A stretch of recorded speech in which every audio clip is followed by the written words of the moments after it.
real quick, we'll go quick fight by fight, and then we'll call this one an episode. Cool. So the homie, Sam Alvey, who was on our last episode, fighting Ryan Spann. Who do you got? I gotta go with Sam Alvey. He's been on the show 3 times. 3-timers club. I'm going Sam Alvey as well. We got Charles Rosa versus Bryce Mitchell. I'm gonna go with Charles Rosa. He was just on the show. I'm gonna go with Charles Rosa as well. He's a 2-timer, and I'm sure he'll be a belt. 3-timer one day. Yeah. I tell you what, our interview this time with him was like it got better from the first time we had him on. Last time was good though too. It was good, but I feel like this one was even like more. Yeah. There's more chemical, more romantic. Chemistry, but even you know what it is like he's a fan. No, there's more chemicals in it. Chemicals. Okay, chemicals. But even he's a fan. He follows the Instagram. He likes everything I post, and he's cool.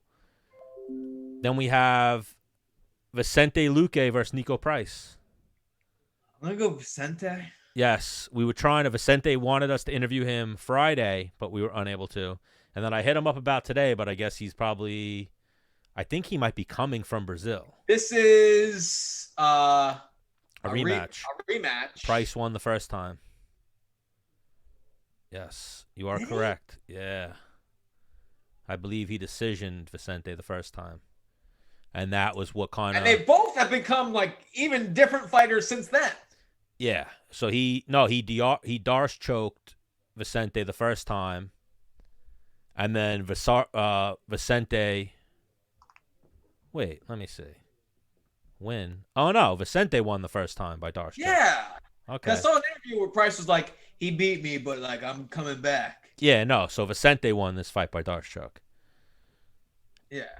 And then went on a run. So he lost to Leon Edwards. Then he won 1, 2, 3, 4, 5, 6, 7 in a row after that. Yeah. Then he just lost to Wonder Boy. So this is his first fight back after that one. I'm going Vicente as well. Your H Kickboxing brother. Yep. Fan and friend of the show. Then we got Uriah Hall versus Jacare. That's a good one. Uriah Hall's got to keep that on the feet. Yeah. He's getting smothered hard on the ground. Yeah. Jacare is old though. Jacare. That's what I was gonna say. I'm like, because we talk about like, there's only a fighter fights, and then like he in one fight he just becomes old. Yeah, he's 40 right now. Because he lost his last fight, no? Jacare lost to Jack Hermanson, I believe, unless he's fought since then. Let me see. Right, didn't no, Jack he lost to Jack Hermanson, then he lost a split decision in his last fight to Jan Blachowicz. Who's also an animal. Yeah. I mean, he's only losing to the best. He's only lost to... Yeah. He lost to... In the UFC, he's only lost to Romero, Whitaker, Gastelum, Jack Hermanson, and Blachowicz. Who are all killers. Yeah. And the only one to finish... Do they have any common opponents? The only one to finish him was Whitaker. Common opponents? Let me see. Not seeing... Robert Whitaker. I know Uriah Hall is an animal, but I also think Uriah Hall is one of those guys... They both lost to Kelvin. They both lost to Whitaker. And that's all I'm saying as far as same opponents. I want to say like Uriah Hall and Cowboy Cerrone are like similar people in terms of like if they think they're gonna win, they're gonna fucking win it. But if they kind of doubt themselves a little bit, you see a whole different fighter out there than Jacare beat Derek Brunson, and Uriah Hall lost to Derek Brunson. So they have a few. Off of that, I'm gonna go Jacare. I don't think this is the fight that Jacare's old. Yeah, I mean Uriah's up there too. Uriah's 35. So he still has. He's still there. Where you're at that age where speeds. In that 5 years of fighting, that 5 years is like 15 years, like normal person. Yeah, but speed is going every day. Power is gonna stay. So I'm gonna go Jacare as well. Carla Esparza, Michelle Watterson. Well, I know you always go off of hotness. I'm surprised you're... Yeah. I actually Yeah. You have a crush on Carla as well? No, I have a crush on Michelle Watterson, but I think I could see Carla just take down, smother, Michelle get back up, get taken down again. Like, I think Carla could beat, like I said, everyone except for like that Joanna style, and I don't think Michelle Watterson has that style. She's a striker, but I don't think she has that. Like, Yeah, she's not coming at that pace. It's like 1, 2, 3, back out, move around, but like double change, 1, 2, 3. Carla is eat a shot and then gets the takedown. She'll eat Michelle's shots and get the takedown. Where Joanna was hitting her and she was like, "Oh shit, I'm not feeling this. I gotta do something she would else." take a shot, and she was gone, or she would take a shot and get hit with 3 more, where it interrupted her shot. Yeah, Joanna's footwork and takedown defense is up there too. So I'm gonna go longer arms. I think Carla's probably the underdog too, but I'm gonna go Carla. Ooh, yeah, I would like. Man, I might be throwing some money around this weekend. Let me see. What do they got Carla at? Carla is actually the favorite. Negative 160. Okay. Verdum is a big favorite. Verdum's fighting this weekend? We're going to get to that next. Verdum is fighting Alexei Olenek. Charles Roast is a favorite. Oh, Sam Alvey's a big underdog. Plus 325. Yikes. That's surprising, too. I don't think Ryan Spann is that much better than him on paper. So, Carla Esparza, I'm going with. You're going Carla or Michelle? Yeah. Carla. All right, Alexei Olenek versus Fabricio Verdum. I'm having trouble putting... Oh, he's the Russian-looking dude, right? Yeah, Olenek. With, widow's peak, kind of receding hairline. Olenek is the dude who pulled the guy in mount and choked him with an Ezekiel choke. I'm gonna go Verdum. He's my guy. Yeah, this is You also gotta get him on the show too. He's very. It's a jiu-jitsu Russian versus the best heavyweight jiu-jitsu guy. Yeah. So I think they either stalemate on the ground or. What's the age difference? They're both up there. Olenek is, but they're heavyweights. Olenek is 40. I understand. Olenek is 42. Fabricio is 42. So they're both 42. Yeah, I'm going Fabricio for sure. Fabricio hasn't fought in a minute, though. Fabricio hasn't fought since 2018. Yeah, still matter. Yeah, so I'm going to go Fabricio as well. I'm going to go Fabricio by submission. Donald Cerrone versus Anthony Pettis. It's tough because they're both like guys that like, yo, I'm gonna. Pettis won the first time, right? The loser might be getting their walking papers. I don't know how they would cut either one because they're both like staples of the UFC, but on paper, they're both justifiably cut at this point. So at one point, Pettis was 18-2. He is now 22-10. So that means he's but he won 2 fights ago. Yeah, he knocked out Wonder Boy, but right, so that keeps him in for at least 4 more fights. Well, he's lost 2 in a row. Okay, so they'll let him go to 4. They let me go to 4. I was never on a Wheaties box. I was never a UFC champion. This is true, but you brought it every time. I'm just saying. So even like the thing with him, it depends on where his contract's at too. So his brother just left the UFC and went to Bellator. So that I don't know what fight he is currently at, but he lost to Nate Diaz and lost to Carlos Diego Ferreira. So that I remember that coming out. I said, "Hey, I think this." I said it on the show, didn't I? Didn't I say the Brazilian was going to win? Yeah, I believe so. The Brazilian dude's nasty. And then Cowboy has had a rough patch as well. Cowboy has lost 3 in a row. Ferguson, Gaethje, and Connor. Granted, granted, that's the A-list right there. But on paper, what the UFC's always done is, 3 or 4 and maybe a cut. But obviously, these two are different. Cowboy is a huge marketing angle for them. So is Pettis. And they can both they could both still go, but still win. I think they're both kind of like Cowboy is 37 currently. Scorekeepers now. Yeah. Well, if anything, it's the old way of fighting. They're going to be used to build other fighters up, probably after this fight. So they made this fight probably because of the quarantine and whatnot, and they made the phone call, and both these guys were ready to go. But past this, I think it's going to be like Pettis is fighting the same way he fought Diego Ferreira, like an up-and-comer. I'm going to go Pettis. And here's why. Because I've been in the seat where I'm like, three losses, and I'm like, can I even win? You start asking yourself, can I even win? Am I capable of winning? You think Cowboys there? Cowboys had 3 losses before.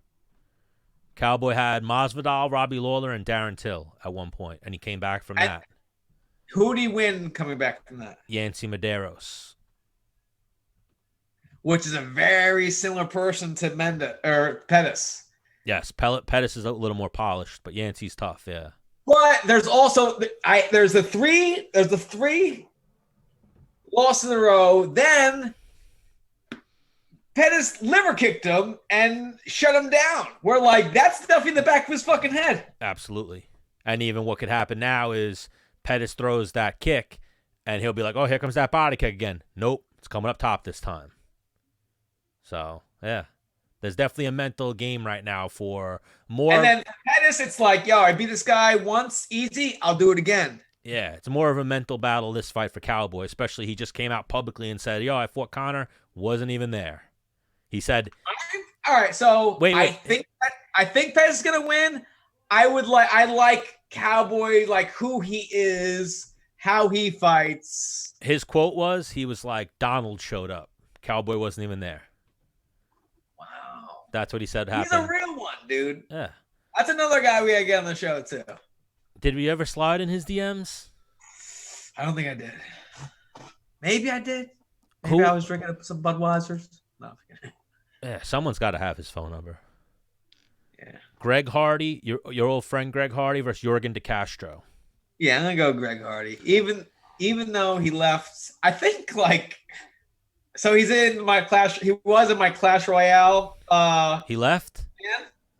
No, I think he was kind of inactive, and I think Depot kicked him. Like, I don't care who he is. He's bringing down the clan. I'm like, wow. Can't you give him a celebrity pass? I'm going to go Greg Hardy as well, but Jorgen De Castro is tough. This is aside from the last fight he took against Volkov, which was way ahead of where he was skill-wise and career-wise. Yeah, Castro has that bad haircut. Yeah. I know who he is. He was on the Contender Series. How much knockout power does he have? Who, De Castro? Yeah, is he knocking people out left and right, or? I believe he's a heavyweight. I think he is knocking people out, yes. Let me see. He's 6-0. So he doesn't know what losing's like. Yeah, no, he's knocking people out. He's got all stoppages except he has one decision win on the one decision. 3-round. First, and a third. Man. Yeah, so he's tough. If you're a betting man, the guy doesn't know how to lose, and he knocks people out in the first round. That's it. Oh, this is a fight right here. That's why people were saying, why did they put Greg Hardy as the first fight of the pay-per-view? Because it's going to be a fucking heavyweight war between two very good athletes, you know? Granted, they don't have the recognition as far as... And then this is going to be Greg's fourth fight? Let me see. In the UFC? Or seventh pro fight ever? Well, he was Contender Series, then Extreme Fight Night. So 1, 2, 3, 4, 5, 6, 7. Seventh if you include the Contender Series. And then De Castro, how many fights does he have? Because I'm trying to go off greenness, because I know, Greg Hardy was a little green. Yeah, De Castro, I believe, is 2-0 in the UFC. Or 2-0. One Contender Series win, a first-round knockout, and then one UFC win, a first-round knockout. And he's got 6 fights overall? Yeah, 6-0. Because Greg Hardy is in the UFC because he's a fucking athlete. Yeah. Is De Castro in the UFC because the man can fucking fight? He just naturally can fucking fight. De Castro's in there because he can fight. Because Greg Hardy, yes, he can knock people out, but obviously he's not knocking out as many people as De Castro. right. No, Greg Hardy's knocked people out. What does Greg Hardy Yeah, I have? know he has, but not as many. Hasn't Greg Hardy knocked out everybody? Let me see. I know he lost one because he gassed out hard. Yeah, that was it. Oh no, remember he has one decision win, but then it got. And he's got the one where was it him that took the inhaler? Yeah, I was gonna say it got overturned because of the inhaler. That was a decision win, and then he's got a knockout, a knockout, a knockout, a knock. Yeah, he's got all first round knockouts. Then he has the fight when he fought the same night as you. He threw the illegal knee. Right. So he has a DQ loss there. Then he has he gassed against Volkov, and then he has inhaler gate. So that's a tough one. I'm gonna go Greg Hardy just because I'm gonna go Greg Hardy too because he's the homie. I think he's a super athlete too. I think. And yes, I think when push comes to shove, like, hey, you two play volleyball. Greg Hardy was, hey, you two play horseshoes. Greg Hardy with you two play basketball. Greg Hardy, you know what I mean? Yeah, like more things need to go right for De Castro to win that fight. Greg Hardy, it just takes one glancing blow. Yeah. Like I think even that little dude when on accident, like yeah, the guy he fought when he had the inhaler, I think that guy was just really tough. Like was taking the shots. And then even something we've talked about before, I think also this could happen. It might happen in this fight. When Greg Hardy gets too polished, like part of what he needed was the wildness. Yeah. Now that he's like this, it might. He's like he lost some power. Yeah, he's not the same fighter. So, but I'm gonna go Greg Hardy. Jeremy Stevens, Calvin Kattar. I think Calvin Kattar is a more well-rounded fighter. Yes. Who can drop people with he's knocked out Ricardo Lamas. Bad. Yep. Both can wrestle. Both have a decent wrestling background that they don't really use. Calvin Kattar in the UFC has only lost to decision to Moicano and a decision to Zabit. Wins over Feely, Burgos, Lamas. Chris Fish. No, he was on my radar at one point where I was like, who the fuck is this guy? Yeah. This guy's a problem. Yeah. You fought Kevin Roddy, right? Yeah. Yeah, he beat Kevin Roddy as well. How did he beat Kevin Roddy? Back in the day. Knocked him out in 47 seconds. I decision Kevin Roddy. I also didn't really know how to fight. I just knew how to wrestle really good. Yeah. This was, let's see. When did you fight Kevin Roddy? All right, enough. We're not doing this. No, I'm just saying. Yeah, he beat Kevin Roddy before you. Probably just caught him. Zigged when he should have zagged. So who you going? I don't know. Stevens or Kattar? Where are you going? I think I'm going to go. This is one of those ones. I'm rooting for Stevens. And Jeremy's the underdog, right? Yeah. I'm rooting for Stevens, but I think Kattar takes it. Decision. Other than that Eves fight, which he just caught him in the right spot, I've never, I don't think you're knocking Jeremy Stevens out. I, too, am going to go Jeremy Stevens. Oh, no, I'm going Jeremy Stevens. I'm going against you. Okay. 1, fought him, super tough fucking guy. 2, I like that he's the underdog. He likes being the underdog. What's the age difference? And even for this, Calvin Kattar is gritty as fuck, but he's 32, and I think Stevens is around the same. Yeah. You got to stick and move on Stevens. There's no, that was one of, not, Stevens is 33. That was for you, like a feather in your cap, machismo-wise, you were stalking Stevens down. Yeah. Not many people do that, have Stevens on the back foot, you know what I mean? Usually Stevens leads and chases people, and they, dance around the outside. Yeah, and my pride goes with Jeremy Stevens. I was really good that night, and he outed me. Yeah. Back against the wall, literally back against the wall. Figured it out. Yeah. Hail Mary. He threw a Hail Mary. All right, so now this fight's kind of under the radar, I think, a little bit, but it's a fucking crazy fight. Francis Ngannou versus Jairzinho Rozenstruik. Jairzinho is undefeated. That dude that just and people die. Yeah, and then he went 5 rounds with Overeem, and then he split. Hit him with a goddamn super duper uppercut. Yeah, he split Overeem's whole face with a right hand, with 5 seconds left. Who did? Rosenstrike. Oh well, no, but fucking and Ngannou hit him with the fucking. Ngannou almost knocked his head off. Yeah, killed him. Yeah, man, that's a tough one. This is the winner of this is next in line for the heavyweight title. Both very scary dudes. Yeah, it's like, so Stipe, you ready? Yeah, we got this big, scary black guy. Which one? Doesn't matter. Either one. I'm going to go with Ngannou because he has reach. I am going to go Rosenstrike. Wow. Yeah, I think and Rosenstrike's a big underdog in this one. I think he's going to pull off the upset. Wow. I mean, whoever fucking lands that goddamn min on whoever first. Yeah.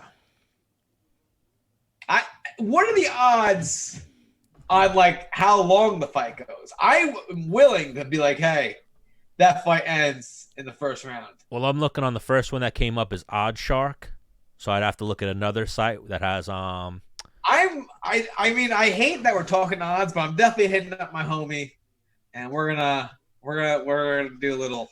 Yeah, Jairzinho is plus 220. Ngannou is a negative 280. Okay. And then the prediction is Ngannou by knockout. Maybe we do a fight companion for this fight this weekend? Yeah, if you're down. I'm always down for those things. I think that would be a great thing. Okay. I don't want to. We got the Great South Bay Brewery sponsor. Yes, this is true. Man.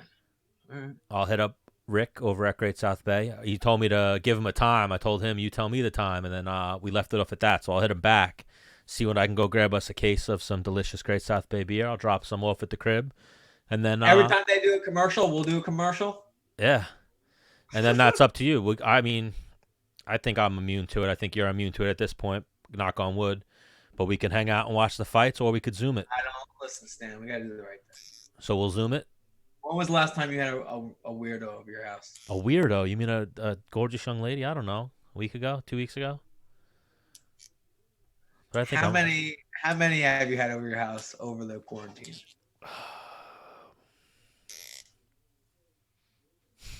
I don't know.